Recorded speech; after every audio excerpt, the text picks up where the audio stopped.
Dallas Travers is a business coach who helps health coaches identify their niche and figure out the unique solution they can bring to the world of health coaching and then eventually scale. Her business mentorship for health coaches called The Hive offers to hold you accountable to the unsexy and simple habits you need to have a coaching business that feels legit. Dallas taught us a lot, and we had a lot of fun in this conversation, and we think you'll really enjoy her positive and real energy. So please enjoy.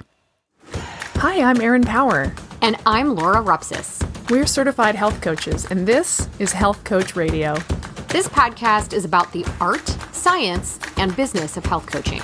We share our insider tips to help you become a better coach and entrepreneur. And we interview expert guests to discover how they've made it in this growing field. It's time for health coaches to make an impact. It's time for Health Coach Radio. Hey, Dallas, how are you today? I'm great. Thanks, you too. I'm happy to be here. Well, we're excited to have you. We are obsessed with making health coaches successful, as I know you are as well. Mm-hmm. So we're excited to pick your brain, fill our audience in, give us your backstory, like your 3 to 5 minute backstory of kind of how you landed here. Sure. It's totally sketchy, so I'm super excited to share. I moved to Los Angeles to work for a talent agency. And I was like 21 years old, and this seemed like a really cool job. And it actually ended up being a scam operation, just like ripping actors off, promising them that they would be their agent, but they had to spend a bunch of money on headshots, and then people would never hear from them again. And I didn't know anything about the entertainment industry, so it like took me a minute to figure out that I was working at a scam operation. So from there, I left, and I was really committed to like righting that wrong, if you will. So my very first business, I was 24 years old, was a marketing service designed to help actors find legitimate representation. Oh. So I ran that for about 7 years. And during that time, a lot of actors would ask me for career advice. And I, again, was a complete outsider. So I was just giving entrepreneurial advice, really. And it worked. So my marketing service clients were getting all of these results, and I was kind of like disruptive in the business. But then I realized, let me get some coaching skills. Let me shift away from doing the marketing for actors and into showing them how to do it for themselves. Cool. So that became quite a successful business. I actually, like, for all intents and purposes, designed a cottage industry that did not really exist before me. And then I had a bunch of coaches reach out to me, kind of one at a time on the DL, to ask me if I would show them how I did what I did, because we had nearly a 7-figure business, very low price point, high volume business model, serving an audience that is willing to invest, but does not always have the financial resources in order to do so.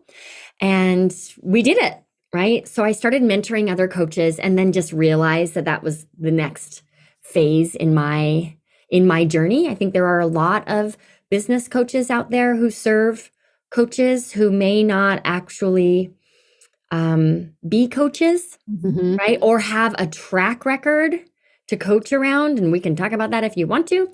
But I really wanted to take what I now call the ripple effect system, what I did to grow my business out in layers. And I teach that to other values-driven coaches. So there's a 3-minute version. That's great. Wow, nailed it. Thank you. It's interesting. Very interesting. What I think is so interesting about this is like, you identified a need, a gap in the marketplace. Well, you identified it because you hadn't been involved in the scam operation. It's like, you know what this industry needs is it needs some way of vetting these operations to make sure they're not scams. Like immediately that's where your head went. And then like, then your next step was, actors really need help marketing and pitching themselves. That's a need in the market. I'm going to create that. This feels like you have natural entrepreneurial tendencies. Would you say that's true? Yeah. I mean, I was selling sculptures made of dandelion stems when I was like 4 years old. So yes, I've always, and I think I also, and I see this a lot with coaches, and sometimes they forget it, right? But coaches in particular have a creative resourcefulness about them.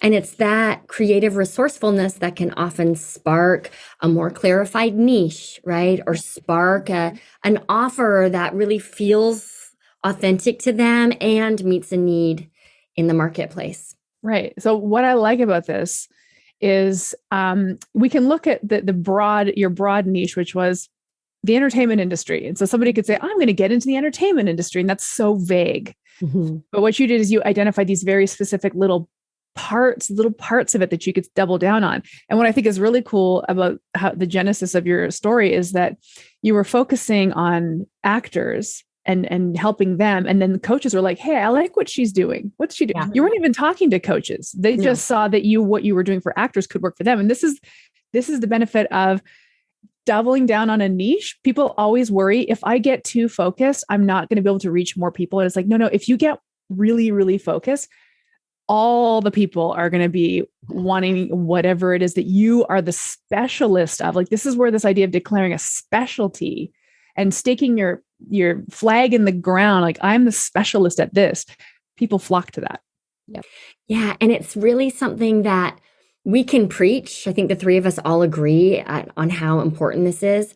And I think the lesson really sinks in for a coach through experience only. So you have to be brave enough to take the risk to really become that specialist. Mm-hmm. And then that's the thing that proves this theory that you've shared, right? But it does feel risky in the beginning, don't you think? Well, actually, talk more about that. You need to be brave enough to take the risk to become a specialist. Let's unpack that. Say more words. That a little bit. At least the coaches I work with, they are values driven. The coaches listening to your podcast, most of them are, I'm going to guess, coaches because of the transformation they have experienced by committing to their own health and wellness.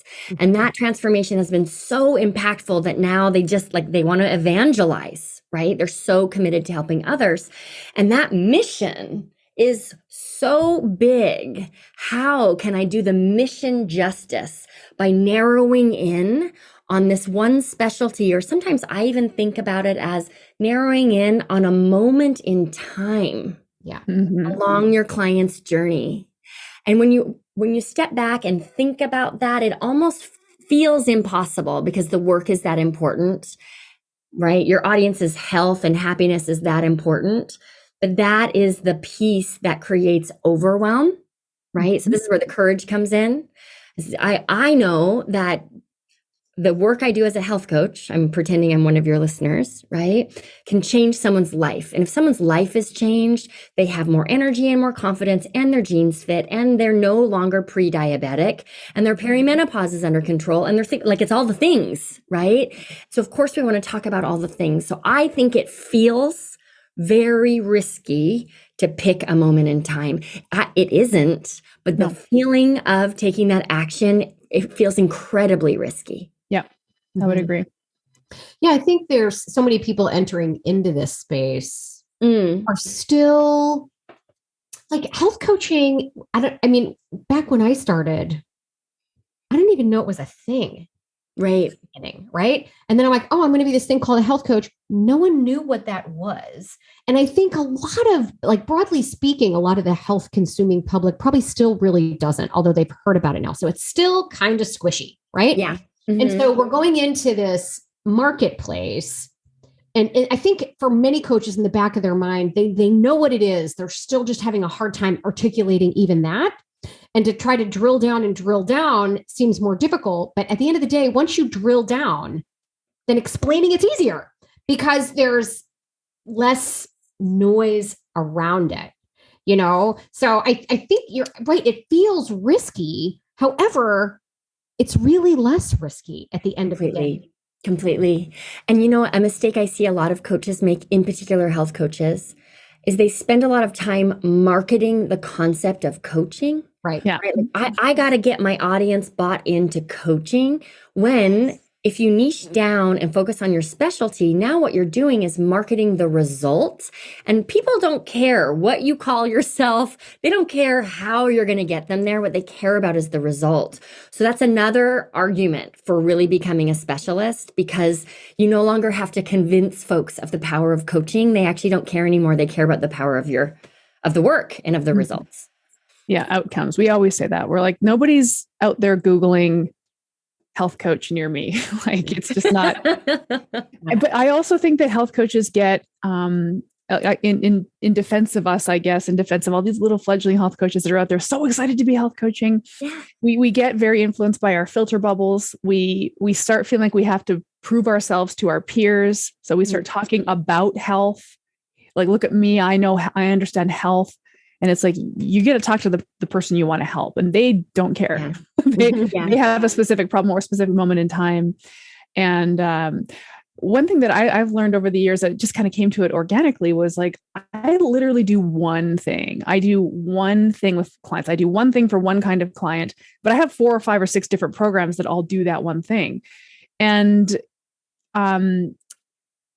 it's very liberating, also empowering at the same time to say, I'm the expert in this one thing. I had a discovery call with a client yesterday who she said, I think I might have parasite or mold toxicity or something like this. I said, oh, I don't know anything about that. I know nothing about that. That's not my world. But I can hook you up with somebody. And I felt very proud to say, yeah, I don't do that. Yeah. But at first it feels like, oh, I should know all these things and I should show everybody everything that I know. It is kind of a fear response, fear of being new in something and wanting to, I don't know, prove yourself or be all things. Yourself. And I think a fear of making the wrong choice, right? Like, if I become a specialist, what if I choose the wrong specialty? Then time will be wasted and I have to start over again. And what will people think? It can be a spiral for sure. But you mentioned specialty. And when I think about niching, we talked about this moment in time. But for me, I think the online coaching space focuses too much on the alliteration, the narrowing of the niche. I don't think narrow is the best word. I really don't. I think instead we should focus on deepening our niche. Okay. Right? Because if it's a narrow niche, now we can very lazily fall into gender marketing, right? Which it just is fine, right? It excludes a lot of people, but it's just surface level. Right? Like, are you really going to hire a coach because of the age range that they serve or the gender that they serve? Not really. You're going to hire a coach because of their proven process delivered to a specific audience, built around their stance or their worldview. And that's the niching conversation that I think needs to happen more often, rather than just your ICA, right? Like, tell us about your ICA. And we got to go a lot deeper than that. In particular, and I'd love to hear your thoughts too, in the health coaching arena, where a lot of people say, I already know what to do, I'm not doing it, and I can find free things on Pinterest or YouTube, it's really challenging to overcome that objection, rather. In terms of what health coaches are hearing from their clients, or what health coaches are saying about what, And so, first of all, you're absolutely right. Information is everywhere. Okay. So your newsflash, health coaches, your clients already have the information. However, it's surrounded by a bunch of other information. That may or may not. It's like it's the constant sort of shiny object syndrome, where because our clients have been serially unsuccessful for years trying the new shiny thing, they finally are like, all right, I need to actually hire somebody to help me figure out what's going to work for me. This is how we frame it. Solve a problem.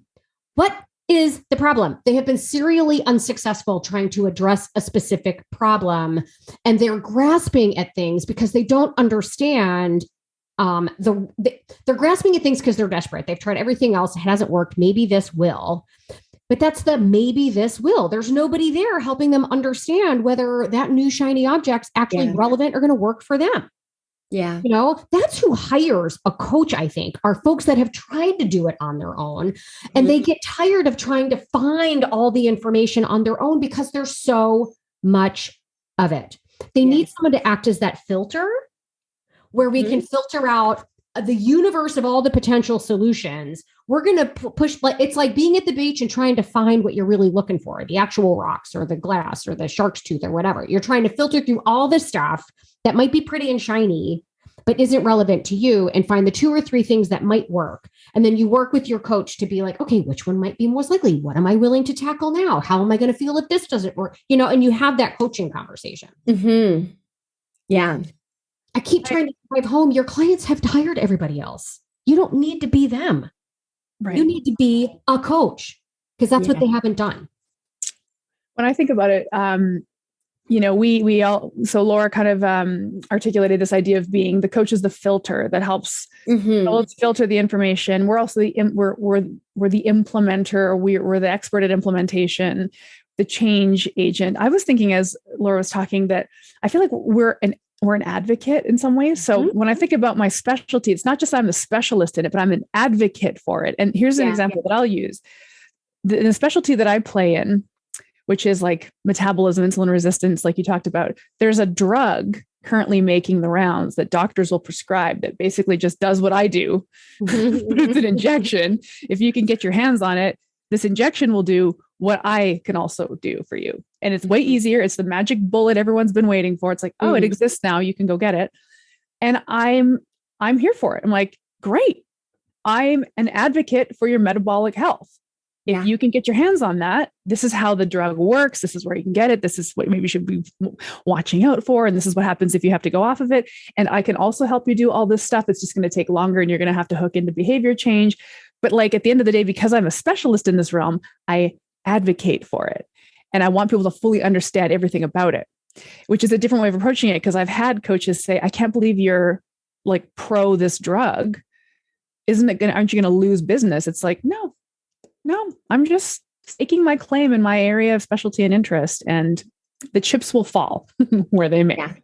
Yeah. That's such a powerful story for anyone who's worried about losing clients or even worried about making a mistake. Or I'm thinking of a coach inside of my program who a week ago was like, amen, hallelujah. I'm so clear on my niche and it is my life's purpose. It was really moving and beautiful. And 4 days later, it's like, oops, I just found someone on Instagram who has 1.4 million followers who's doing exactly the same thing. And she was actually considering going back and starting over. And my point, I have a lot of thoughts about that, but good. This person has proven that there is a market. And just to circle back to the conversation here about being a specialist, I think, Erin, you showcase this so beautifully when you really embrace your specialty and own it. That is like a fear eraser, right? Like, you know that you can stay agile in your marketplace because of your specialty. Right. I had lots of coaches in my DMs when I was sharing this thought on this drug in my Instagram stories. And my answer was, the people who are going to take this drug are going to take this drug. They're not going to work with me. Yeah. And I'm cool with that. It's like, I don't want to work with the person who wants the magic bullet. I want to work with the person who's really ready to do this, the sort of the old fashioned way. And I love though that you shared the story of the coach in your program who found this competitor in their space that's already influential, because I did the same thing. And I think this person is doing exactly the same thing that I'm doing. I had no idea she existed. It's like, wow, her program sounds exactly like my program. But she's going about it a little bit differently. And so I really stalked her online for a long time. I enrolled in her program to check it out. I did the whole thing. I was like, it's not exactly the same. You know what? I like the way I do it a little bit differently. And I think there's some people who, like me, are going to like my approach just a little better than hers. And to your point, it was like, I'm grateful to know that this is a legit viable market that I've dipped my toe into. Absolutely. Rising tides raise all boats. That's right. You're talking about this ripple effects model that I want to get into, but I latched onto something that you said. You had this low price point, high volume business model. Yeah. And there are so many business coaches we talk to that are like, oh no, high ticket, like almost the opposite. Right. So, and I think the idea of a lower price point, higher volume, depending on how it's structured, I think for especially newer coaches might feel a little more comfortable than going to market as a brand new coach, trying to sell a coaching package for $5,000, right? Being able to dial that back a little bit and being able to structure your business in a way that you can handle more and help more people is the end point, right? If I'm charging $5,000 or $10,000 for a business, that's going to that's going to drastically reduce the number of people I can help in theory. Yeah. Right? Yeah. So I would love for you to speak a little bit more about kind of this business model, and are you still there? Is it something that you think people start in and graduate into, or are you comfortable in this space longer term? And how is that what this ripple effects model is about? Thank you for asking. So I think for newer coaches, the first thing to get down is do you have the confidence to bring in private clients when you need to? Do you have the confidence and the organic system in place to just bring in private clients? So that's where the ripple effect system begins. But to your question about a high volume, lower price point model, I have so many thoughts about this. Number one, for some coaches, yes, raise your rates, but for some coaches, the day will come where raising your rates does not feel aligned any longer. Right.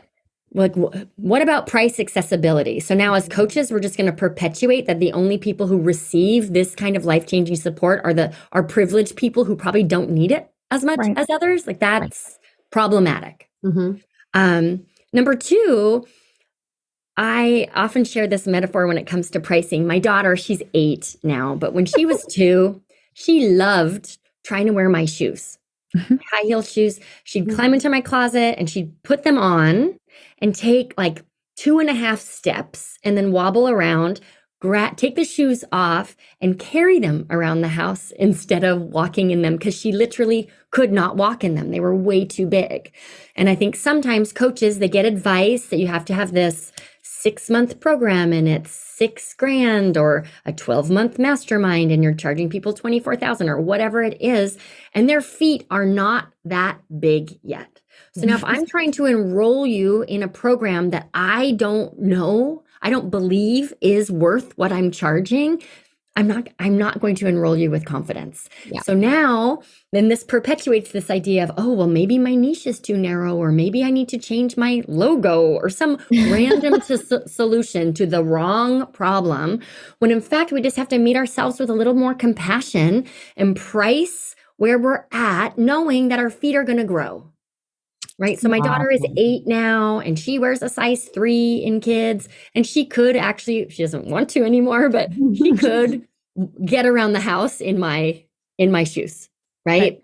But we can't start there. No, that's really nice. I love this conversation because there's so much pressure to scale and whatever that looks like. And this conversation around scaling, we hear it all the time from brand new coaches. Okay, but how do I scale this? It's like, pump the brakes, my friend. You don't even have anything yet. Like, let's get comfortable with what you have. So your commentary on pricing, hitting the price that feels right. I've been at that price, and I've shared this anecdote before. I picked my price probably 6 years ago. I landed at my current price and it still feels like the right price. It's like, this is the price of this thing. Also, though, from a programming perspective,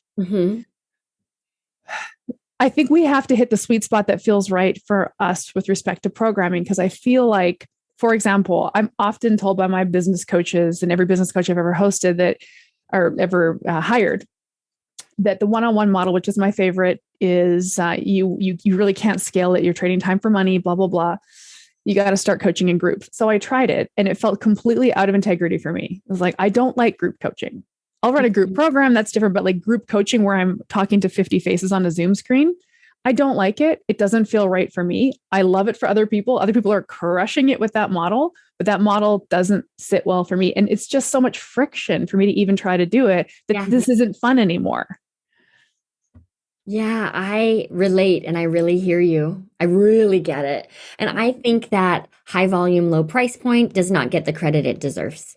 Right. Yeah. And I think that we can just kind of perpetuate silently some sort of shame cycle. If you're not charging enough, you don't believe in yourself. And that's all just garbage, right? Yeah.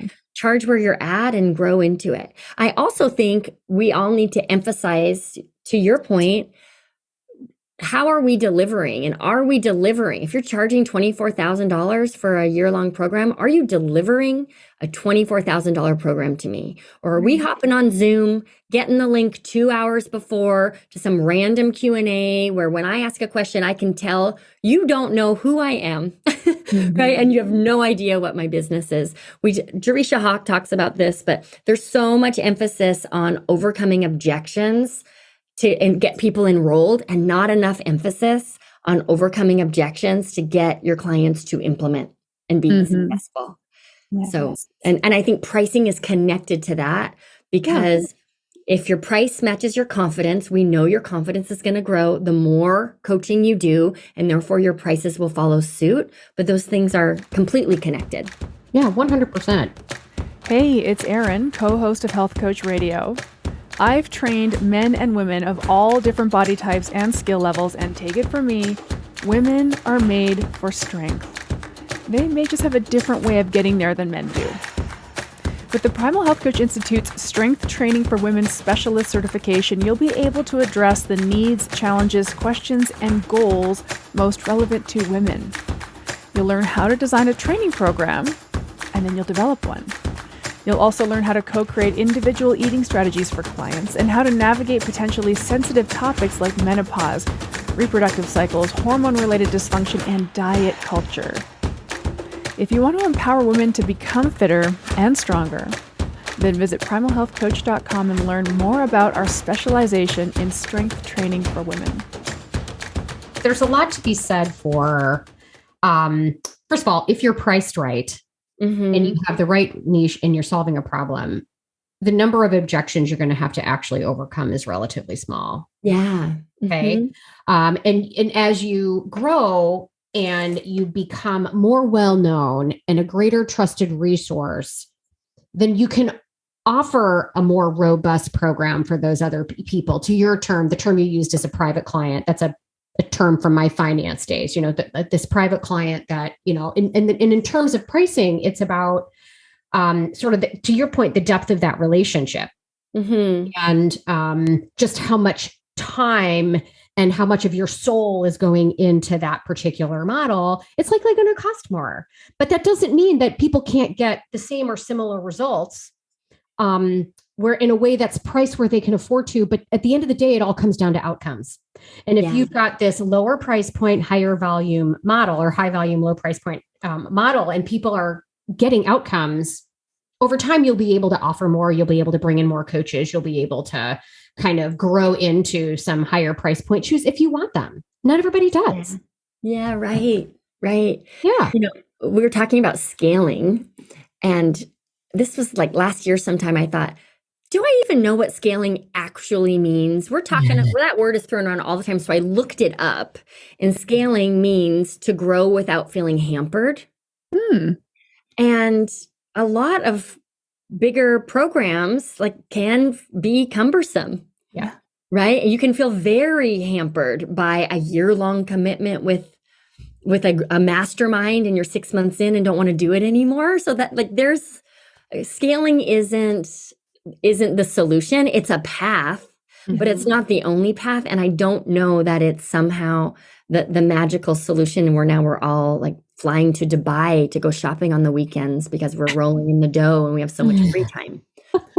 Honestly, I mean, I do feel though, because we just hear it so many times from brand new coaches, I've got to scale this. It's and I feel for them because they are, I don't know. Visually, they're being bombarded by these, super rich 27-year-olds on Instagram. And it's that, I need that. And it's but you didn't get into this to become some fabulous Instagram model with a beach house in Malibu. Remember, you got into this because you wanted to make impact. We go back to the origin story. You were very evangelical about that moment in time health transformation you had. You wanted to help people with it. Yes, we want you to make a good living. We would love it if you could become super wealthy or whatever that is, wealthy in terms of money, time, resources, whatever that looks like. I don't even think the people who ask for advice on how to scale, I don't think they've looked it up like you did. Yeah. I think that they're thinking, I just need to make a living. So I need to scale this to the point where I can make a living. It's okay, well, that's a different conversation. Right. That's a totally different conversation. Yeah. Let's talk about making a living. Right. That's what I was going to interject. When I talk to people, because my role at our school, Dallas, is talking with people that are curious about health coaching. And many of these people are making a career change. And they know they've got a number that they need to hit in order to make that switch. Yes. And so I agree with you. I think the terminology is probably wrong. You don't need this thing scaled to a $5 million business right away, right? You need to be able to produce your number, whatever that is, and so, it needs to grow because it needs to produce income, but let's be realistic about what you need to be or where you need to be and by when in order to get this accomplish for you, because there are so many people that I talk to every single day that are just like, I feel so uninspired. I am in a job that pays the bills. And they're like, I almost feel guilty that I'm not grateful that I have this job that pays the bills. But I don't, getting out of bed in the morning to just go to work in order to build somebody else's business is bothering me. They've got this passion that they want to dive into. And the questions are like, how long is this going to take? How much is this going to cost? In order for me to get there. And we've talked on previous episodes, and I talked to these people about approximately how long I think you need to commit to really give this a go. But the investment is not just money. No, it's time, it's money, it's effort. It's a bunch of different things that go into this, so that's where I think people are coming from this concept of scaling. Because I agree with you, Erin. The vast majority of people don't want to be Mark Sisson and launching a mayonnaise empire. That's not the goal, right? The goal is to be able to do something with purpose that they absolutely love and be able to support their family doing it. Yes. Not have to worry about where the next paycheck's coming from. And to have choices. Yeah. Right. The goal is to have choices. Can we talk about, I want to lean into this a little bit if it would be helpful to your listeners. So like, how long does this take and what does it actually look like? So this is the ripple effect system. The first piece is really having on lock a method to bring in private clients when you need them. So that means a clear message. That means you've established yourself as a specialist in service to being able to, through your content and through your relationships, bring people in and then confidently host a sales call that's completely client-centered and designed to convert. The result of this is confidence. And when I'm confident, it's so much easier to show up and do the next thing, right? So the next layer then is about visibility. And I recommend that before any coach invests the time in a course launch, so designing the course and creating the funnel and doing the webinar and all of the sales emails and all of the stuff, I think you need a mailing list of 1,200 people. Because online, like 1 to 3% of your list is going to invest in whatever program that you're offering. So it's a heck of a lot of work to design a course and promote it to a list of 200 people when maybe you'll get 2 enrollments. Like that is devastating. So if you can stay in that visibility phase long enough to really establish a following, then you're primed to do this thing that is called scaling. The trouble is that a lot of us get wishy-washy around visibility because it's hard. Right. You like to be consistent and to be vulnerable and put yourself out there in that way. And so then what happens is we launch a course, no one buys it. We go back to the beginning and think we need a new niche. Right. So it's this cycle of solving the wrong problem when in fact this slow, I often say like slow is sexy. This, I'm using air quotes here for our listeners. This slow process is so much faster and more efficient and more fulfilling than trying to skip that visibility phase because it like you cannot scale without it.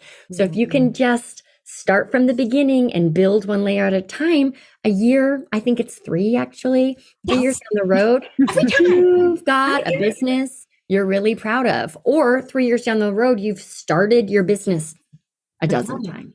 Right. Yeah. It's so funny. It's like, coaches, imagine if there was a shot you could get at the doctor's office that allowed you to skip all the hard work. That's like, much like my metabolism clients, there's a shot.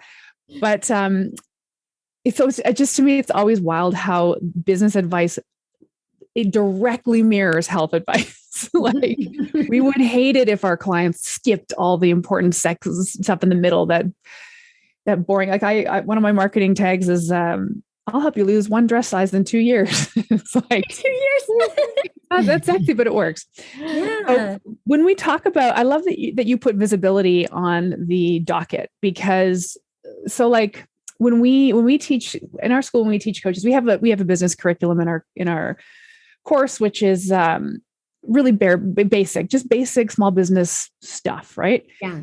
And so it's like you're going to have to put yourself out there. You're going to have to create some content. I know you don't have an audience right now, but at some point you will. And when they find you, what are they going to see? What have you been saying?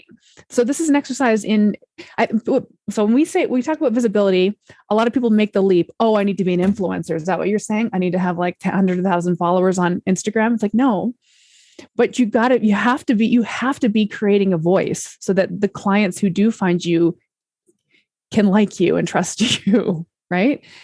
So like, take us through, you were kind of dancing around, I think, content marketing strategy sort of stuff, like putting content out. Yeah. Is this something that you specifically double down on with your clients? Yeah. So inside the Hive, which is a year, and people are, oh, it's a year. Can I commit to a year? I'm like, yes, you actually, if you want a business, yes, you should commit to a year. But there's a whole course in there called Content Confidence. And it is not about, here's how to find a bunch of followers. It is about clarifying your stance and communicating your stance like through the lens of your signature system. What is it that your clients need to believe in order to be not only ready to invest in coaching, but more importantly, ready to be successful in coaching? Yeah. So we communicate that through what I call catchy catchphrases, right? If you were to write a manifesto of the core beliefs a client needs to have, what are those core beliefs? One of my catchy catchphrases is marketing should never leave a bad taste in your mouth. Mm-hmm. And so that is something, that is a drum that I beat often when I'm putting content out online. My platform of choice is Instagram. And you know what happens when I host sales calls? I'm going to say probably 7 out of 10 times, the person I'm talking to will say to me, you know what I realized? I just don't want marketing to leave a bad taste in my mouth. And I'm like, aha, my master plan is working, right? So that's what visibility is. And I think this also comes back to a little bit of bravery, right? Like, what really do you stand for? And can you communicate that in a way so that the people who agree with you, they don't step forward, they're like called forward, right? Because that message is, I want to say compelling, but I don't want our listeners to think that you somehow have to be a copywriter or be prolific. This is just about being honest and clear about about why you do the work you do, and then consistently getting that message out. Now, there's another piece. We just had a conversation about this inside my program. It's easy for me to fall into this too. I don't know if the two of you can relate, where I'll get so focused on content that I forget to sell. Yes, the content is done and the content is so good, and now magically, let me just make people work really hard to actually find me and hire me. So part of getting your message out there is consistently sharing invitations, whether that's to a sales call, to your opt-in, to send you a DM, but that has to be a part of the visibility strategy. Otherwise, it's really just wishful marketing. Right. Yeah. So go find a friend or a stranger, have them look at your Instagram profile for 5 minutes. And if they can't figure out what you do or how to get in touch with you or how to work with you, then you need to fix it. We did this exercise at a workshop I was at, and I was horrified. It's like, oh my gosh, I have so much great content on my Instagram, but nobody knows that they can work with me. Right? How, what button to press to do it? Like, oops. Yeah, it's easy to like design our marketing focused on the people who are on the fence. All right, let me nurture and help people get ready. When really we should be talking to the people who are ready and making it as easy as possible for them to take the next step. Yeah. One thing I think is interesting about this approach, your catchy catchphrases thing. Okay, it's sort of like, this is sort of how I thought through it when you were talking about it. It's like we almost sort of have to jump ahead a bit and sort of put ourselves in a thought leadership mode. Okay, I'm going to just pretend to be a thought leader. I'm going to play thought leader in my space, and I'm going to come up with catchy catchphrases. Right. I have 5 or 6 or 7 that I reuse often in my marketing messages. And to your point, people now repeat them back to me. Like break fast epically is one of my catchphrases, for example. Break fast epically, and people say, yeah, I've been breaking fast epically and I'm still finding that I'm experiencing XYZ, thing. It's like, great, it's working. It's almost like I've become this thought leader in the space of these 7 or 8 things that I always talk about, even though I'm not a thought leader. I don't have a book deal. I don't, but but it's like, it's the sort of like behaving as if, and this goes back to bravely staking a claim. I am a specialist in this. I am the most knowledgeable person in the realm of this protocol because I invented it. And that, I think if we just repeat it often enough, then you sort of, this credibility starts to follow eventually. I don't know. That's kind of what I was thinking when you were talking about these catchphrases. Erin, you kind of touched on this. Do you have to be this social media influencer? No, but dialing that even deeper is people that just don't like it. Do I have to be on social media to build a business? And my answer is often, it depends on the kind of business you're trying to build, but I would love your thoughts on that, because I know people who have built businesses locally in their community that's been they have like a random page on Facebook that doesn't get a whole lot of love. It's just a place for people to find them. Right. But in others that, so I think that a lot of it depends, but what's your thoughts there? Yeah. Couple of thoughts. Number one, a year and 2 months ago, I had an Instagram account with nearly 12,000 followers and I closed it down. And I started from scratch because I wanted to see, I'm wild. So I wanted to see what would happen, right? And I wanted to see if I really leaned in to what I care about, what my values are, what I think coaches need to believe. What happens? Because that old account, sure, like had a nice number of followers, but I wasn't getting clients from it. So then by really leaning in to what we're touching on here today, so now we're at 5,000, just barely over 5,000 followers. It took over a year to get there. I'm getting clients every single week from that tiny little account. Nice. And it's because of the quality and the consistency of the content. So do you have to use social media in order to build a business? You can do whatever you want. From my opinion, the metaphor is this. If I have an earring design, if I'm an earring designer and I have a little shop selling earrings, am I going to sell more earrings on Etsy or from my living room? I live on a very quiet street, right? So yeah, my neighbors might walk by and I might get lucky, but otherwise, how are people going to find me? Or sort of like in the mall, remember the days of malls? And there'd be kiosks in the middle of the mall, right? Selling lotion or iPhone covers, different things like that. You're going to sell more lotion going to the place where people go to buy stuff than you are going to like joining BNI as a networking opportunity. So is social media required? No, but why would you choose to make your life so hard by ignoring it? And you don't have to be a marketer. If you are a health coach, you believe in something. All you have to do is post 3 times a week, sharing what you believe, making sure that each one of those posts gives the people who are ready something that they can actually do with you. Yes. Do you know, I'm so delighted by this arm of the conversation. So I'm currently tweaking some of our business curriculum. And when it was written a few years ago, the first time, I think I was softer, like, no, you don't have to be on social media. No, you don't really have to understand technology. And now I'm like, delete.